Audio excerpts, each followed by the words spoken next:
বন্ধুরা, আপনারা অনেকেই এর মন্দির নিয়ে বিভিন্ন ধরনের ভিডিও দেখেছেন। জেনে নিন আজকের ভিডিওতে ভারতের 5টি ধনী মন্দিরের নাম এবং মন্দিরগুলি কত পুরনো আজকের ভিডিও দেখলেই জানতে পেরে যাবেন। প্রথম নম্বরে আছে উত্তরপ্রদেশ রাজ্যে অবস্থিত তিরুমালা ভেঙ্কটেশ্বর মন্দির। মন্দিরে প্রত্যেক দিন 60,000 থেকে 1 লক্ষ মানুষ দর্শনার্থী দর্শন করতে আসে। এই মন্দিরের আনুমানিক সম্পদের পরিমাণ 3 লক্ষ কোটি টাকা।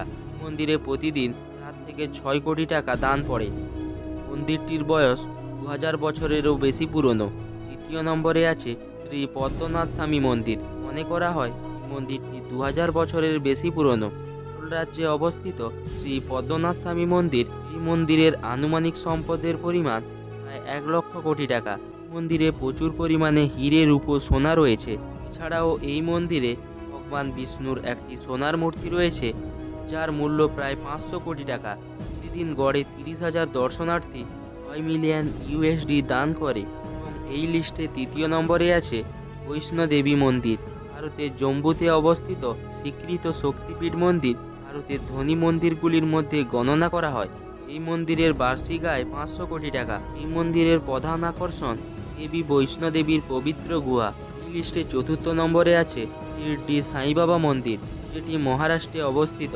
মন্দিরের আনুমানিক সম্পদের পরিমাণ কয়েক হাজার কোটি টাকা।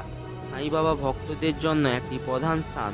এই মন্দিরটি 100 বছর আগে নির্মাণ করা হয়েছিল। মন্দিরে প্রত্যেক বছর 180 কোটি টাকা দান আসে। 5 নম্বরে রয়েছে সিদ্ধিবিনায়ক মন্দির। মুম্বাইয়ের সিদ্ধিবিনায়ক মন্দির দেশের অন্যতম বিখ্যাত মন্দির। মন্দিরে প্রত্যেক দিন 25,000 থেকে 30,000 মানুষ দর্শন করতে আসে। প্রত্যেক বছর এই মন্দিরে 125 কোটি টাকা অনুদান আসে।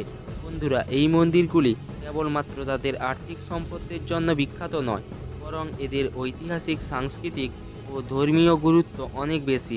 ভিডিওটি ভালো লাগলে চ্যানেলটিকে সাবস্ক্রাইব করে ভিডিওতে লাইক দিয়ে দিন।